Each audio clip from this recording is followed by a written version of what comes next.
Processed food is killing us by the droves. It launches itself into our bloodstream at a rate that overwhelms our metabolism. Yet these are empty calories, devoid of nutrition and loaded with destruction. Destruction in the form of flavourings, salt and sugar that hold us to ransom because we can never get enough. Destruction in the form of additives and chemicals. So how do we break free? Stand by, Go Healthy for Good starts right now.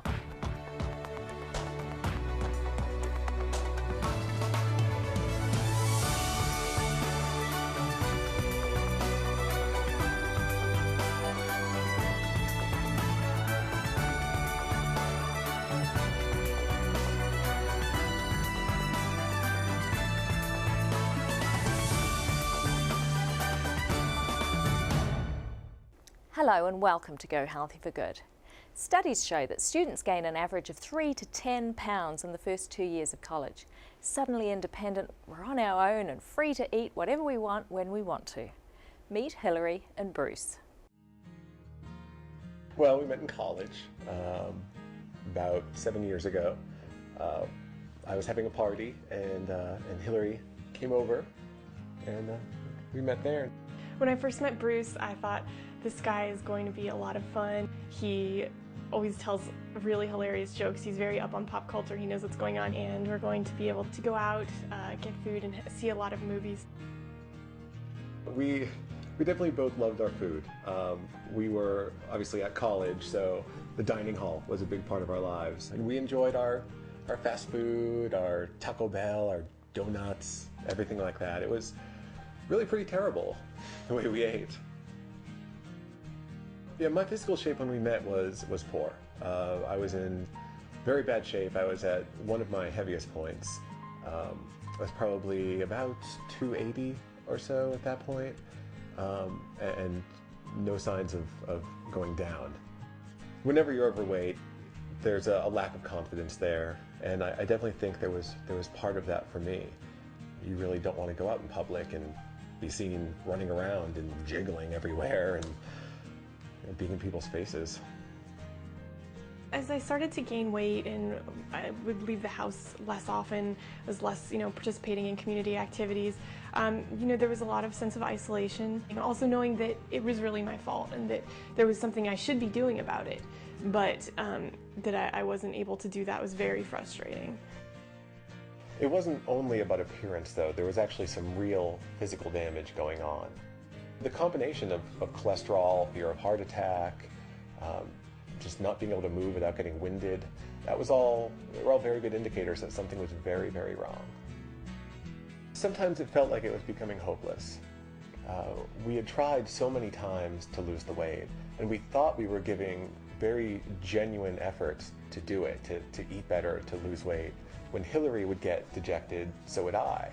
And then I would get depressed, I would get angry, she would get angry. It was really a feedback loop of negative emotions all around our weight. What finally changed was, at our employer, we saw flyers for a weight loss program that was coming in. It turned out it was a PCRM research study on the effects of a vegan diet. That caught us a little bit off guard. Yeah, at first I really thought it was going to be completely impossible for us to change.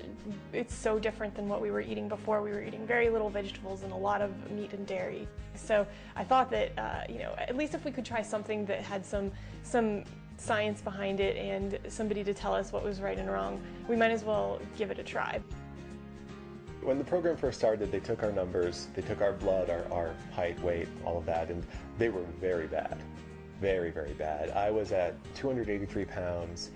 My cholesterol was, I think, 259, right around there, very high.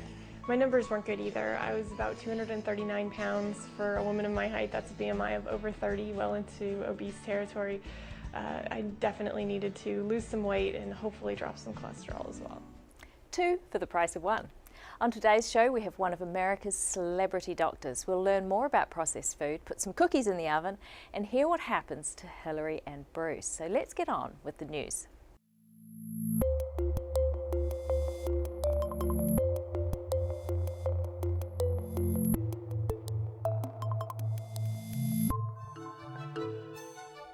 In the headlines, processed foods linked to cancer, takeout food raises kids' cholesterol, and drinks that double heart disease deaths. Eating ultra-processed foods is associated with higher overall risk of cancer. Over 100,000 people completed diet records for a comprehensive French study.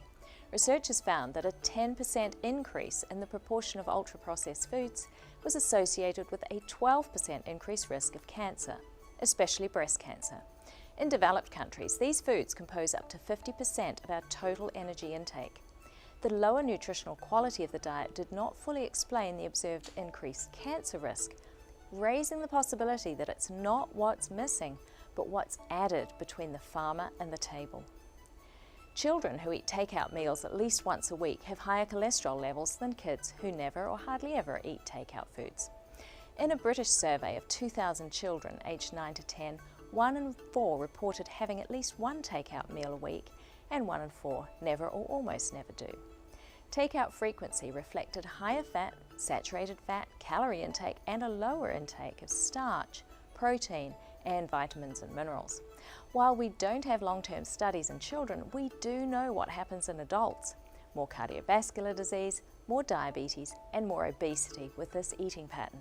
So make home-cooked meals the norm in your family, and if you eat out, find healthy options. Adults over the age of 45 who drink 24 ounces or 700 mils of sugary drinks each day have twice the risk of death from coronary artery disease than those who drink less than 1 ounce a day. The study was based on dietary data from 18,000 American adults who didn't have heart disease, stroke, or diabetes at the beginning of the study. The study lasted 6 years. The increased risk persisted despite adjusting for income, race, education, smoking, physical activity, calorie consumption, hypertension, blood lipids, and body weight. Another recent Australian study shows 1 drink a day significantly increased the risk of cancer. Sugary drinks included pre-sweetened beverages such as sodas and fruit drinks. So if you consume these daily, you can drop your risk of death simply by switching to a herbal tea or water. I'm Dr. Nerida McKibben, and that's today's Health News. Today's guest is prolific author Dr. Joel Fuhrman with his latest book, Fast Food Genocide, a provocative title, and here he explains why. You know, most people, I think, recognize that fast food and processed foods, candies, soft drinks, donuts, cookies, foods that hurt our health. And I think people realize they cause obesity and diabetes and heart disease and stroke and even dementia. But I don't think most people know the extent of the problem. I don't think they recognize, for example, that in urban areas where people are eating mostly fast food for the vast majority of their calories, 10 times the risk of heart attacks, 7 times the risk of stroke before age 45, putting young people in their 30s, 40s, and 50s in nursing homes for the rest of their lives, not able to take care of their families. And I also don't think people recognize that fast food destroys the brain. It doesn't destroy your liver and your kidney and your heart and not destroy your brain. It causes mental illness. It causes depression. Even 2 servings of fast food or commercial baked goods a week, like donuts or cookies or fried foods, can double the risk of depression. Actually, it's a 51% increased risk of depression from 2 servings a week. 2 servings? Yeah. And we'd get 2 servings in one meal. Fast food meal. Exactly. Exactly. And then it goes up in a dose-dependent manner from there, which means that 4 servings a week is 60%, is more than 50%. So I'm just hitting the tip of the iceberg now. So the point is lowering intelligence, powerfully addictive, so people can't get off the desire for fast food. And also because it has this addictive tendencies, you feel ill when you're not eating the fast food. And you constantly need to overeat just to feel okay. So what I'm saying is that this damage from fast food goes much deeper than we know, than most people are aware of, even to the point where it affects our genes that we pass on to our children and our grandchildren, damaging their health, causing autism, childhood cancer, propensity for autoimmune conditions, and other damage to their body before they even get going. So, and it's going to worsen in future generations as we damage our genes and pass on these fast food raised genes to future generations. So even though people think fast food genocide is a little bit extreme, once people really read the book and understand what I'm talking about, I don't think they really think it's extreme anymore, because they realize that this affects so many facets of our society on a very deep level. And genocide suggests that it kills, but you're saying it takes down the quality of life while we're alive, as well as killing us?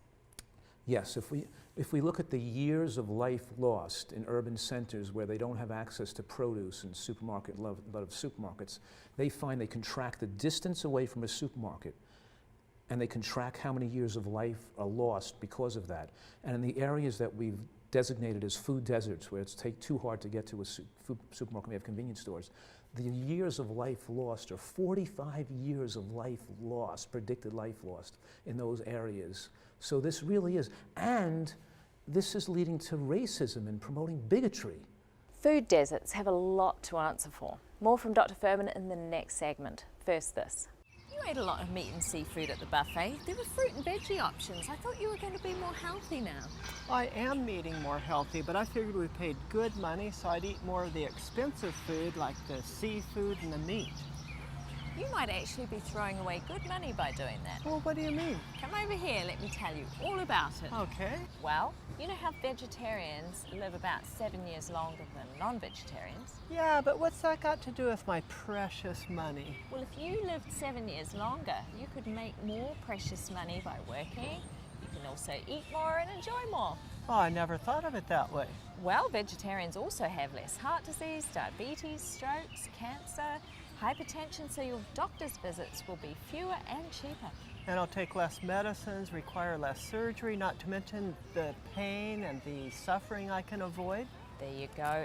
And if we save money on your doctor visits, perhaps I can go and buy those shoes that I've had my eye on. $20 off this week. Oh, so if you buy those shoes, we'll actually put $20 into our bank account? Oh, wouldn't that be nice? If you want to save money, eat more fruits, grains, nuts and vegetables. Doctor's orders.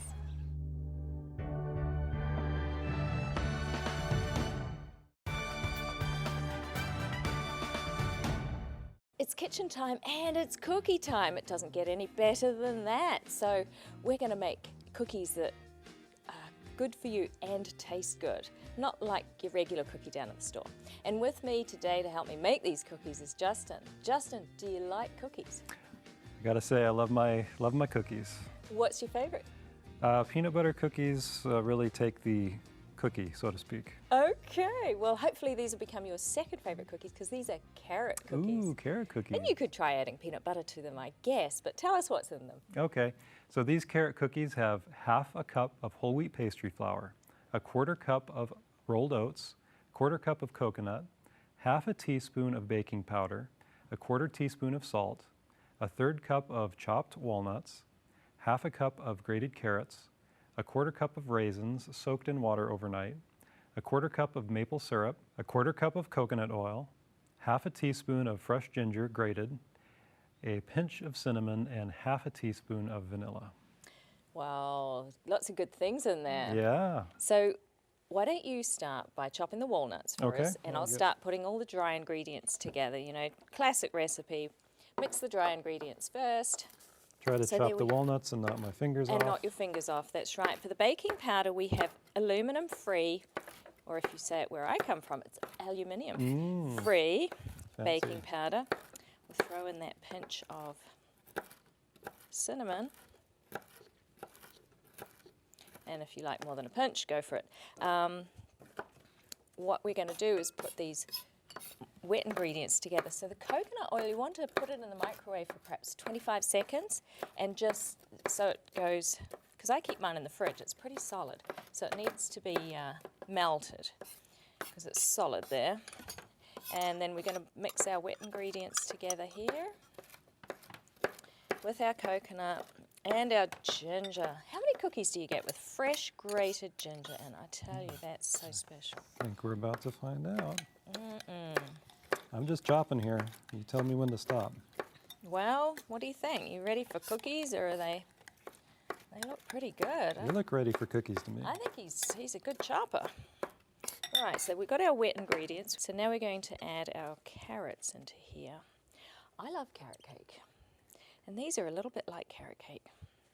Oh, so they're like little bite-sized carrot cakes, maybe? Yeah, maybe. Maybe you could put that frosting. Oh, no, did I say that? Oh. Ooh. Okay, and those raisins are nice and plump. You soaked them in water overnight. Right, so they're soaked. You want to throw those nuts in here? Ooh, and- yes.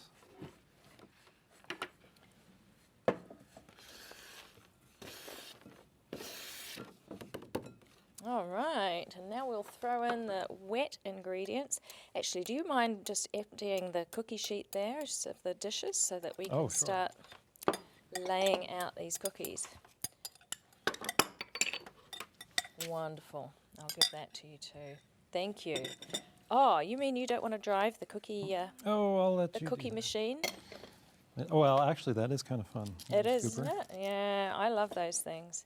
They're so much quicker, though, if you don't have a nice, what do you call them? I guess a cookie maker. A scooper dealie? Ah, cookie scooper. You can just, roll these little balls in your hands, and it takes a bit of mixing this through. But I think we've got it. All right. I love the smell of that cinnamon and vanilla. There we go. All yours. Okay. If Just you like need a that. spoon, you can use a spoon. Yeah.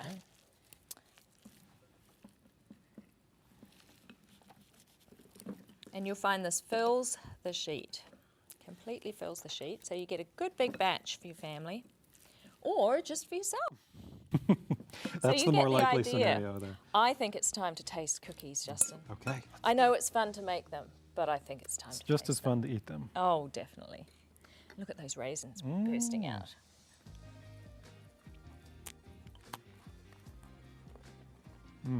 Love the cinnamon.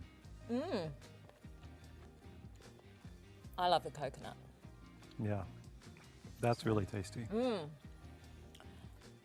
So if you like cookies, these are really healthy. Make a batch, and you might make more than one batch actually. You might make 2 batches. One batch for you and one batch for everyone else.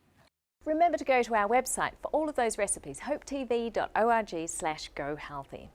The Physicians Committee for Responsible Medicine is headed by Dr. Neil Barnard. Their team were conducting a dietary intervention study at a corporate office where a young couple worked. Hilary and Bruce had been unable to lose any weight for years and they were very frustrated. To add insult to injury, they now had high cholesterol levels. So although the intervention was a vegan diet, they decided to give it a go. Watch. We were encouraged by the support that they were giving us. They were coming in weekly and providing us with real help, with presentations every week, and with very, very qualified people. They would show us the dangers of continuing on the path that we were going down, and more importantly, show us benefits beyond physical appearance, beyond the weight loss of the vegan diet. Reducing diabetes, cholesterol certainly, reducing risk of cancer. All of the people in the group would help to reinforce each other as well. Come on, slowpoke. As the weeks started to go by and the numbers started to get lower and lower, the pounds were dropping like crazy. I think 8 to 10 weeks into the study, I'd already lost 30 pounds, been able to go shopping for new clothes. It was very, very exciting. We had our blood tested again, and my cholesterol was plummeting. It was fantastic. I was going below 200 and eventually lower than that even. So we were getting really excited. This is something that was working better than anything we tried before, and I think that we knew we were on the right path. The way that I was eating, I was continuing to lose weight, which is great to know that you're not only at a point that's sustainable, but something that you're still continuing to make progress to your goal, and it doesn't feel like a challenge anymore. We both feel a lot differently now. We both have a lot more energy. We work out all the time, and we were sedentary before. We never moved. I think there's a lot more sense of control now of what's going into your body, what's coming off, what you can do. I feel like I can go running if I want to now, and I never felt like that before. So it's not only a difference in your body, but it's also definitely a sense of control over your whole life. Yeah, it's a difference in attitude too. We're more positive about things. We feel like we can do more in general, not just physically, but at work, at home, everywhere.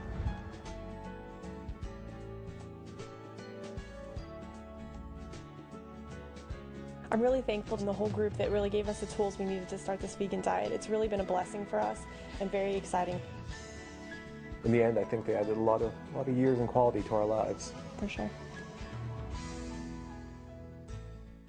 Thanks to the Physicians Committee for Responsible Medicine. In the last segment, Dr. Joel Fuhrman was suggesting that food deserts, in other words, having no access to produce in supermarkets, is stealing 4 to 5 years of life, plus triggering racism and bigotry.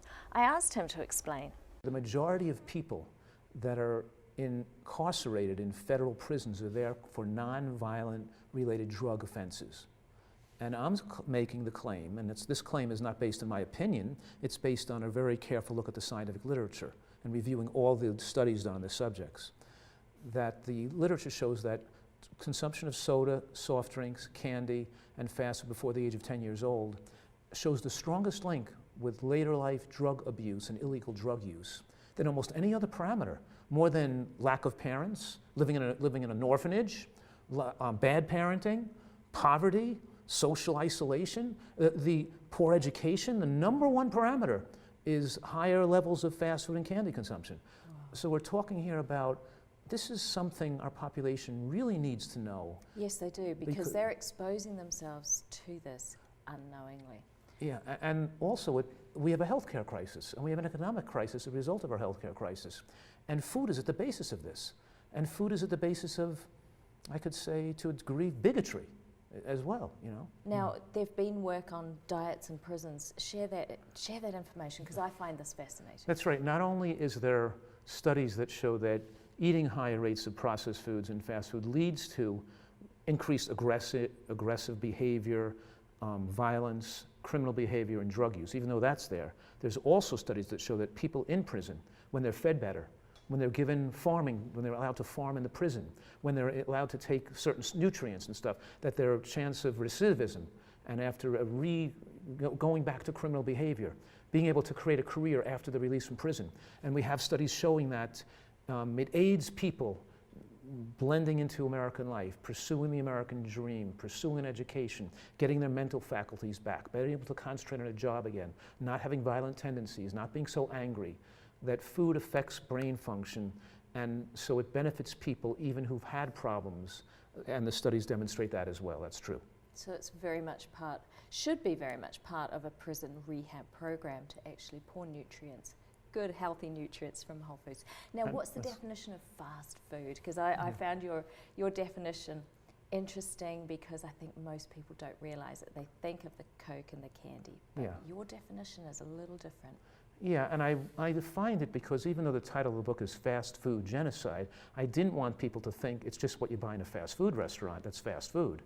Because there's possible for a fast food restaurant to serve something healthy. They could put a salad bar in. Some fast food restaurants are now serving bean chili and stuff with tomato sauce on they could make healthy fast food. Yes. Yeah, but in any case, fast food, you can access it fast. It's usually inexpensive. It's calorically concentrated, so you can get a lot of calories in fast. And because there's no fiber, it's usually white carbohydrate, sugar, salt, oil. It's not a whole food. It's digested very rapidly. So the calories enter the bloodstream. Those caloric concentrations enter the bloodstream very rapidly all at once. See, when you eat beans, let's say, for example, the calories trickle in at about like an IV drip over a couple of hour period. Right. So the body doesn't have to produce a lot of insulin to lower the carbohydrate. There's only a little bit coming in every minute. And so it can keep up very easily. That's right. So, but when you eat white bread, pizza, a donut, croissant, or even oil, the calories rush in within 3 to 5 minutes. You get all 200 calories, 300, 400, 500 calories coming in immediately, making the body produce huge amounts of insulin, fat storage hormone, producing fat storage. But the point here is that the caloric rush in the bloodstream affects dopamine receptors in the brain, which actually overstimulates them, like cocaine does, like opiates do. And the continual overstimulation from the caloric rush leads to a toning down of the receptors. So people need more stimulation, more calories, more fast food to get the same high. Now it gives them a psychological high, making them feel powerful and good for a minute and feel better when they have the fast food, the sugar come in the bloodstream. But then when the body finishes digesting, and the glucose goes lower, that's called the catabolic phase of the digestive cycle. That means that that means the body is now utilizing liver glycogen for energy, and it's in a phase where the liver can concentrate more on cleansing and repairing, as opposed to building and storing food inside you. Instead of the liver putting glycogen in, it's taking things and putting it out. So this is where the person who's addicted to fast food, like most Americans are, this is the person who feels fatigue, shaky, weak, anxiety, even a little bit itchy, headachy, stomach fluttering or cramping.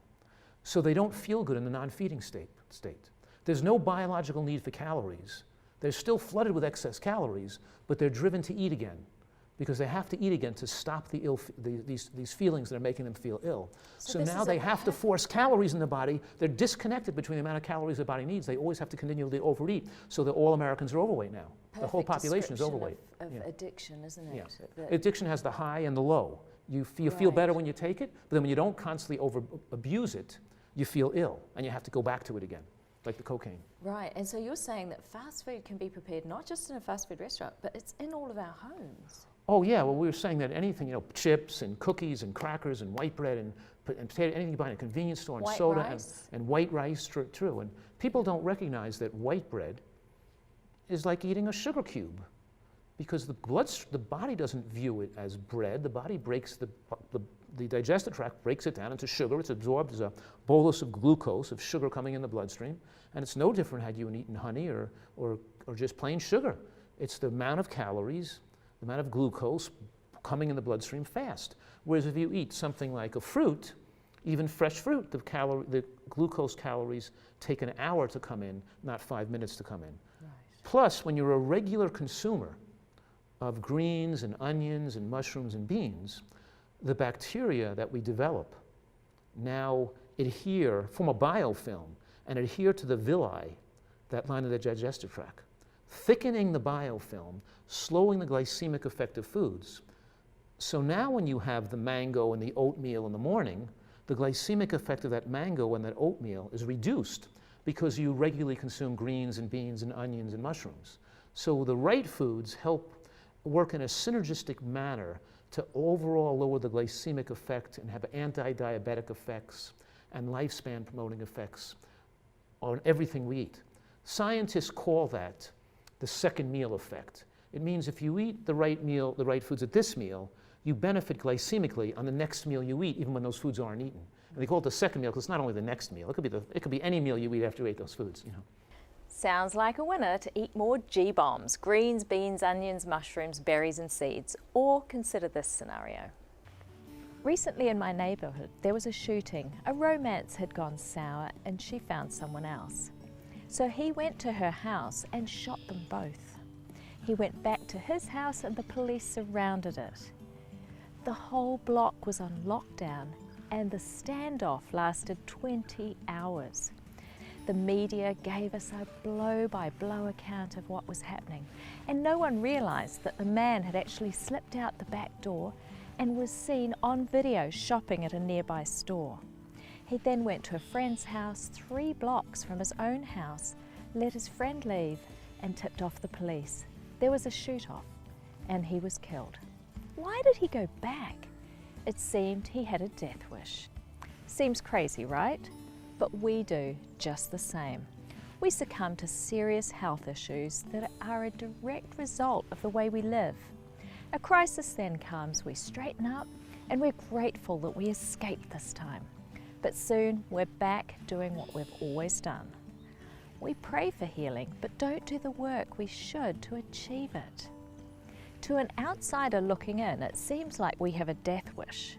So before you ask a blessing on your food today, ask yourself if you're eating for life or for death.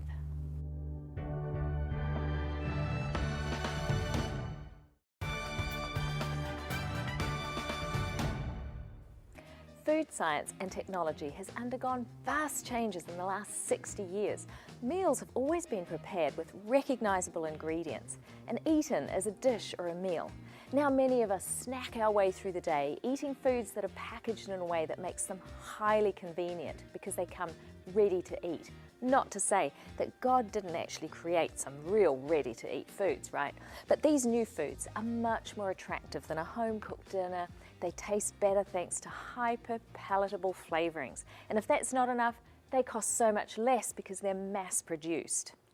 You know, there's a new classification of food called NOVA, where foods are graded based on how much processing they've undergone. At one end of the spectrum, we have minimally processed foods or unprocessed foods, and at the other, ultra-processed foods is what they're called. Take a look. Group 1 foods here are unprocessed, like the apple and the carrot, or they're minimally processed. For example, this broccoli, you probably don't want to eat all of the stalk, so you're going to take that off. That's part of processing. So you're taking off that inedible part. You might have some herbs in your garden that you want to keep for the winter time, and so you dehydrate them, you dry them, and then you rub them in the case of sage. For the cinnamon, you might grind a stick of cinnamon and get cinnamon powder. The grapes will be turned into raisins. And you know, you combine all of these and you can still have a group 1 food here like granola, because it's a combination of all these group 1 foods. Now group 2 foods, they're not eaten alone. They're typically added to group 1. For example, you've got basic sea salt, molasses, honey, oil, cornstarch.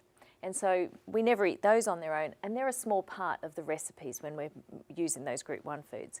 Group 3 are processed foods. So like canned beans, canned veggies, canned fruit, legumes, salted nuts, and fresh bread where you can actually read the ingredients and understand them. Group 4, these foods are ultra processed. They're foods and beverages actually, and they have 5 or more, but usually many ingredients, often extracted from real foods. For example, the ingredient list might say casein, well that's come from milk, gluten, that's come from a cereal. They can have further processing of those food constituents, so you might hydrogenate the oils, you can take soy protein isolate or high fructose corn syrup, you know, ultra processed.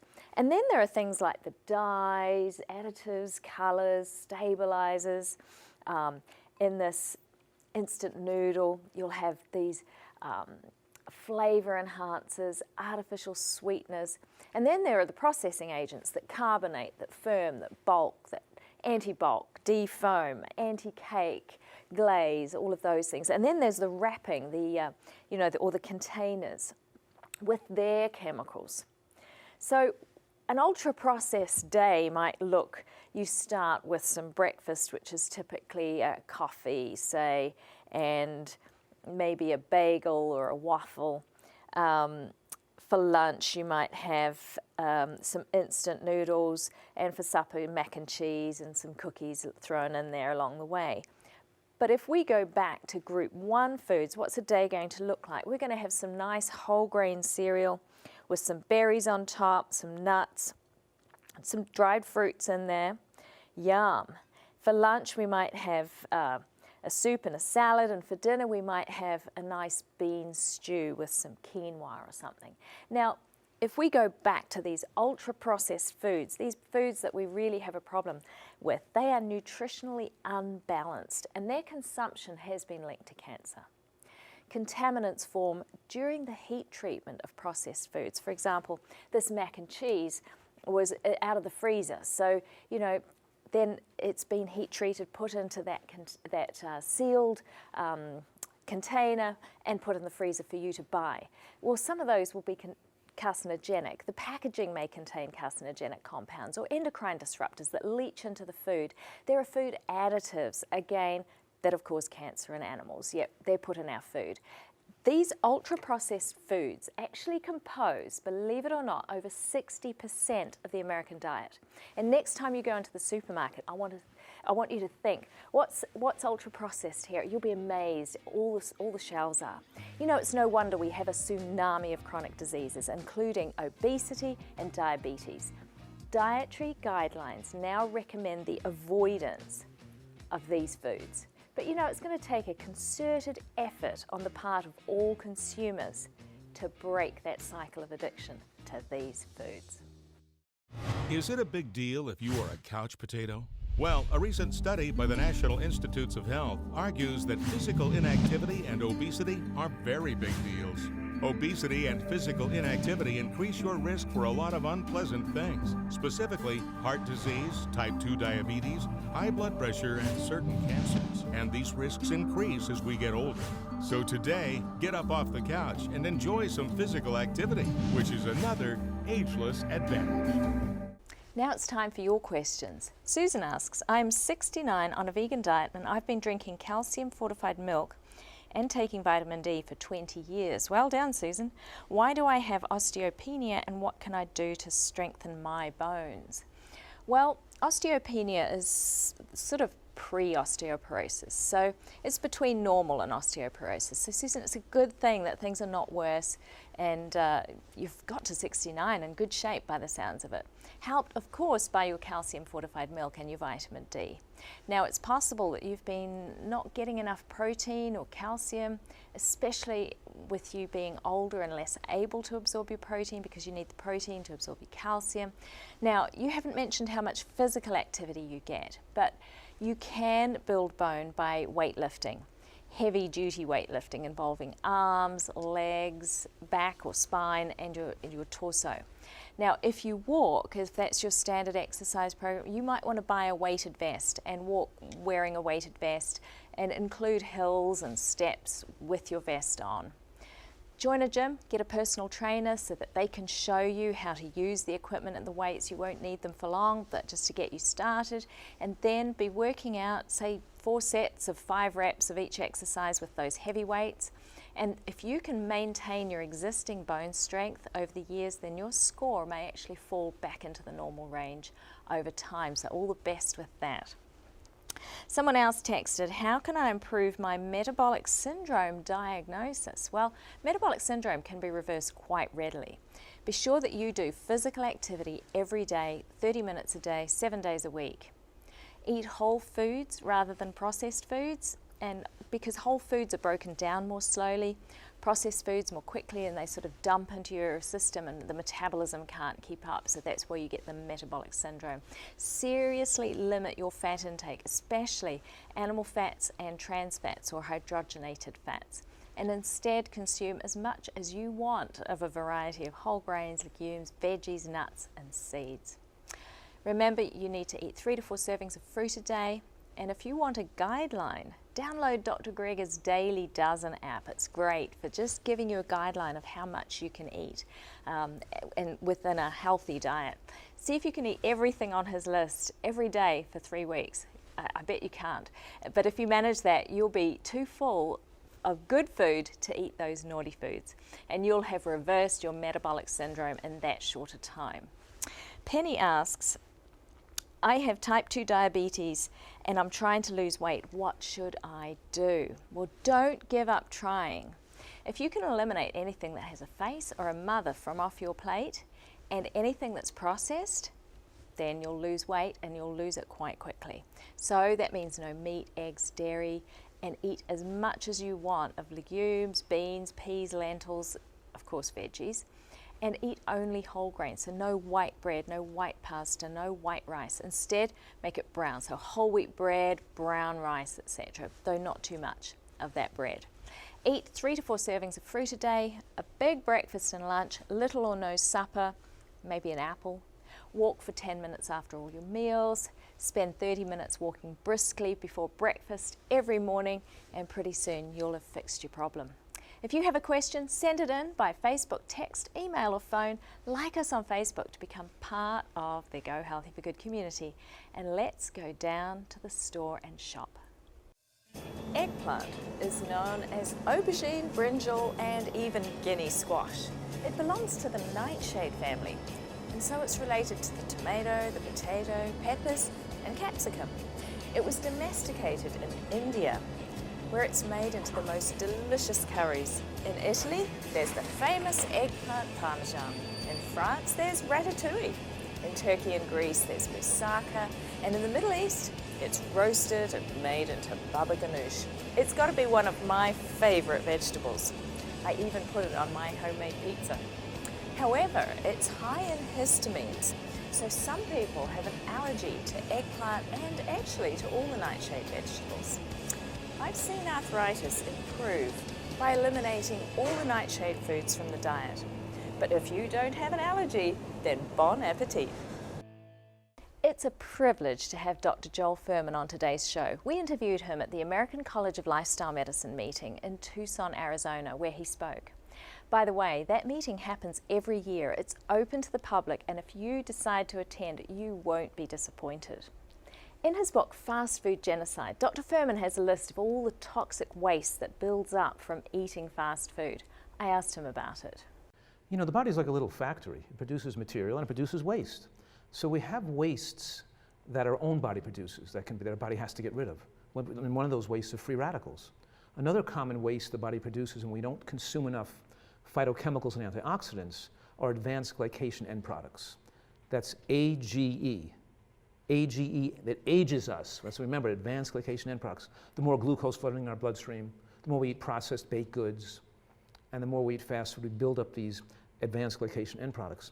But when we bake goods and crisp them and brown them and fry them, they build up acrylamides, glycoproteins, that are very much like AGEs, that come into the body and build up and accelerate and increase that load of toxins in this glycoprotein family of advanced glycation end products and acrylamides and glycoproteins. And our body can deal with some of that, but not the volumes that we're feeding. That's exactly right. The body can deal with some degree of toxins. We add those degree of glycotoxins that age us very rapidly. And you know, when a diabetic becomes blind, or they get kidney failure, or they get infections and nerve damage in their leg, that damage is caused by the buildup of advanced glycation end products.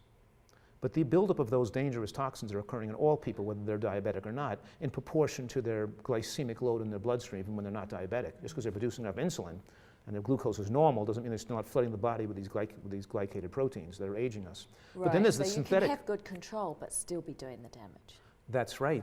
That's right. If you're diabetic, taking more insulin to keep your blood sugars down, it doesn't change your exposure to advanced glycation end products. In fact, your sugars now look in the bloodstream okay, because you're still taking in all these glycoproteins and all these acrylamides from the processed grains you're eating and the baked goods.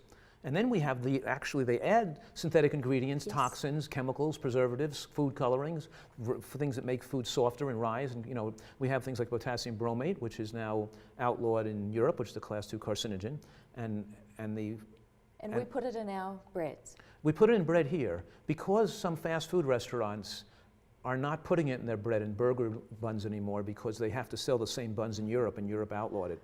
But the Italian breads and the foods in supermarkets now still have it in it, even though the fast food restaurants don't have it in it right now. So that's just one of the toxins. And the World Health Organization now declared processed meats and barbecued and grilled meats a class 1 carcinogen, the same category as asbestos, and cigarettes. So we're talking about the combination between sweets and drinks and cookies and junk food, and then you have fried food.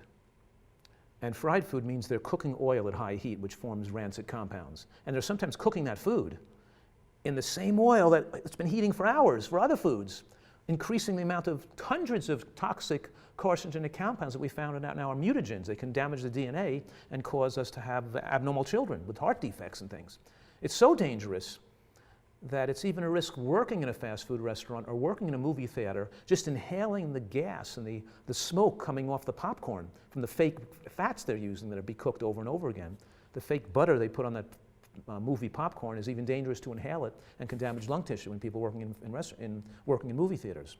But it's so damaging that even one serving of French fries per week, one serving of commercial fast food French fries a week is linked to a 26% increased risk of breast cancer and about a 30% increased risk of prostate cancer. And that's from one serving a week, because people say, oh, well, of course that's not good to eat all the time, but I eat it moderately. It's even dangerous to eat it moderately a few times a week is the point. So we're talking about these other toxins. And then we not only have the fried potatoes and the fried foods and the fried chicken, but now we have grilled, flame broiled, and barbecued meats and things, which form heterocyclic amines and nitrosamine compounds, which are carcinogenic as well.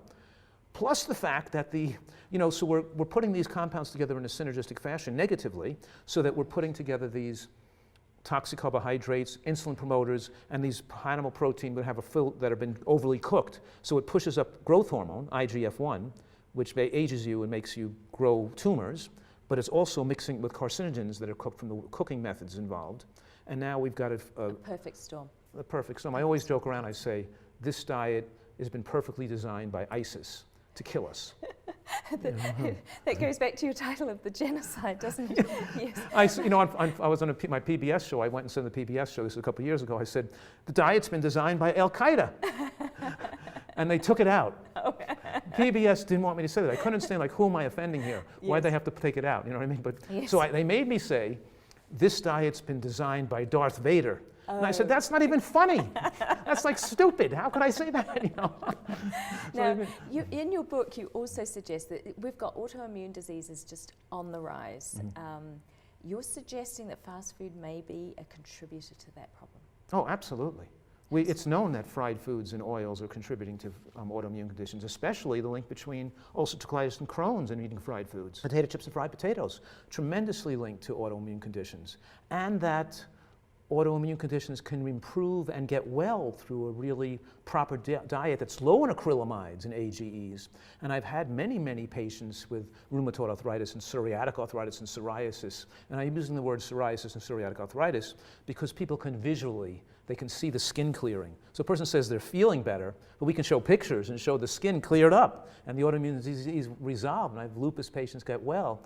So I think that leads to this point that even though I'm talking so negatively about food in a way that is telling the dangers of these foods, the hope and the positive outcome when people change their diet is what is so exciting, to watch people get rid of their diabetes, get off their blood pressure medications, have their blood pressure come back to normal again, and be able to get rid of autoimmune conditions, chronic headaches, open up their blood vessels and the blockages in their heart be reversed, to lose weight, to get healthy, to get rid of their headaches, to get rid of their depression, to get rid of their brain fog, to get rid of them, improve the conditions affecting their inability to succeed and concentrate at work and to be there, and to get rid of their dementia and get their brain functioning in later life. In other words, we have such an opportunity in human history now with the advances in nutritional science to be able to live longer in better health if people take advantage of this and get rid of their addictive food behaviors. And we'll learn how to break those addictions in the next segment with Dr. Joel Fuhrman, so stick around.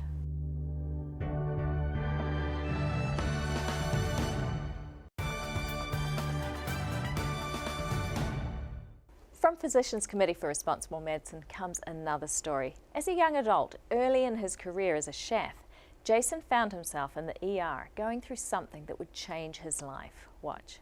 The doctor, when I was at that emergency room, he said, you're diabetic, you're probably going to have to take insulin for the rest of your life. I was thinking, I'm under 30, there's no way I'm going to take insulin, I've got to find a different way to do this. And found out that there were doctors out there that were curing people of diabetes by putting them on a low-fat vegan diet.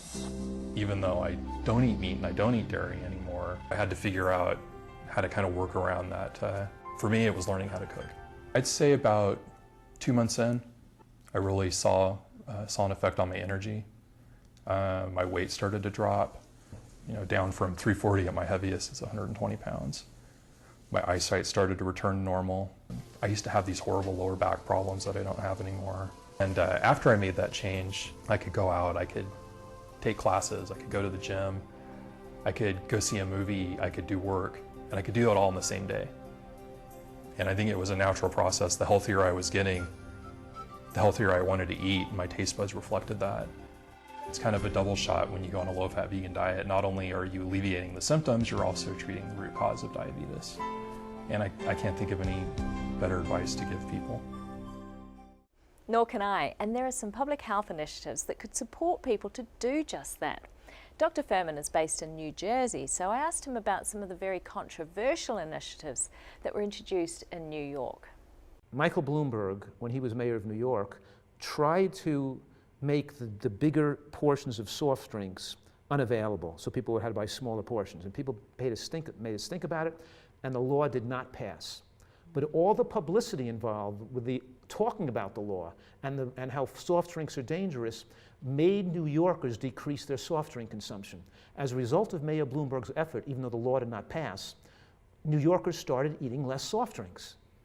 And also he was he was very involved in getting people to use food stamps for food carts, and he made people able to charge things with food stamps in food carts that took fruits and vegetables into poor areas of New York.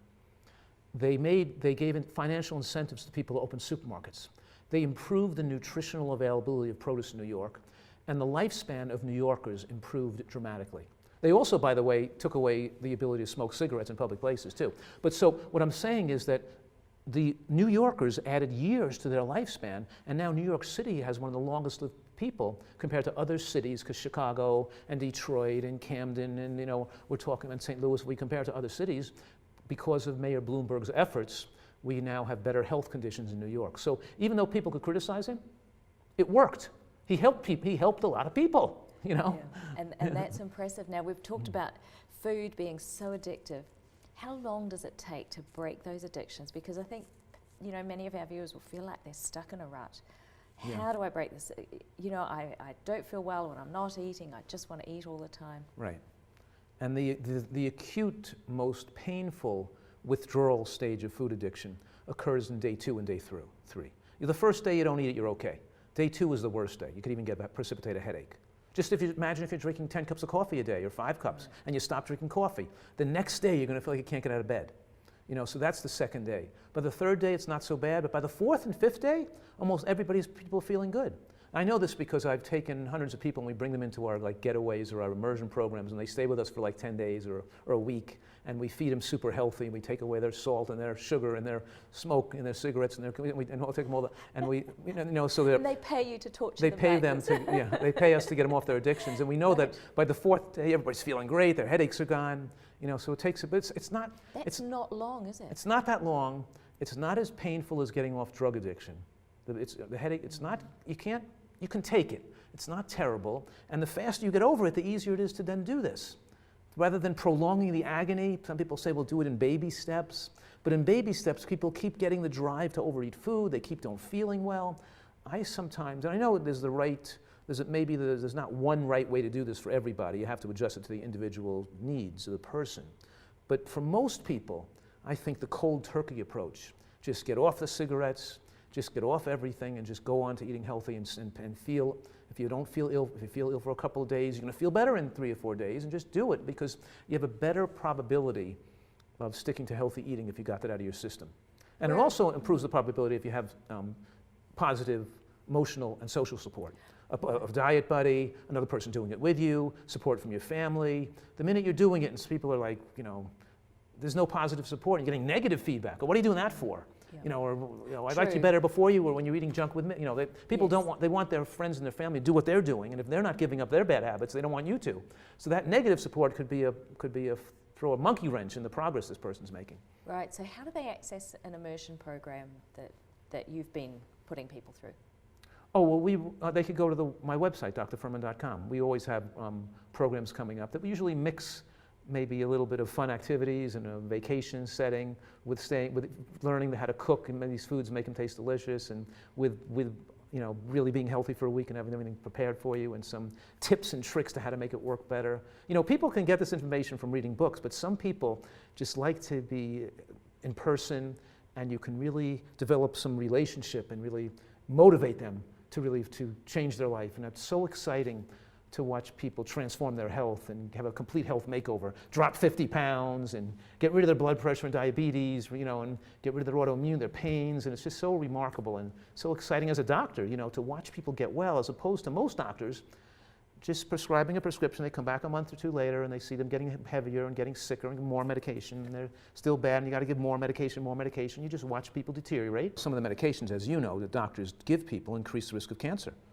You know, so people aren't even aware that the medications to lower your blood pressure, like calcium channel blockers, have been linked in scientific studies to almost doubling a woman's risk of breast cancer after 10 years of use.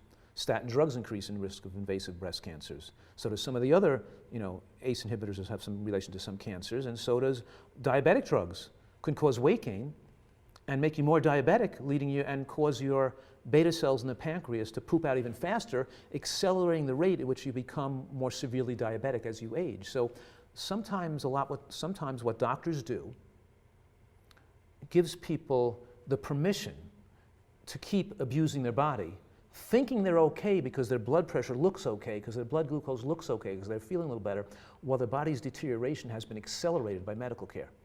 And you're the monitor of their deterioration, instead of the motivator and coach and educator, you know, with exciting jumping up and down and excitement watching people recover their health. Yes, I do, and I get letters from some of you who are just as excited at what you're achieving from actioning the information you hear on this show and from physicians like Dr. Joel Fuhrman. The fight to cut our fast food intake down happens in the supermarket, in the car, and on the street. By the time it gets into our refrigerator or our cupboard, we've pretty much lost the fight. So become strategic, become determined, and become a food zealot so you can avoid the genocide. That's all from me today. Thanks for joining us on Go Healthy for Good. I'll see you next time.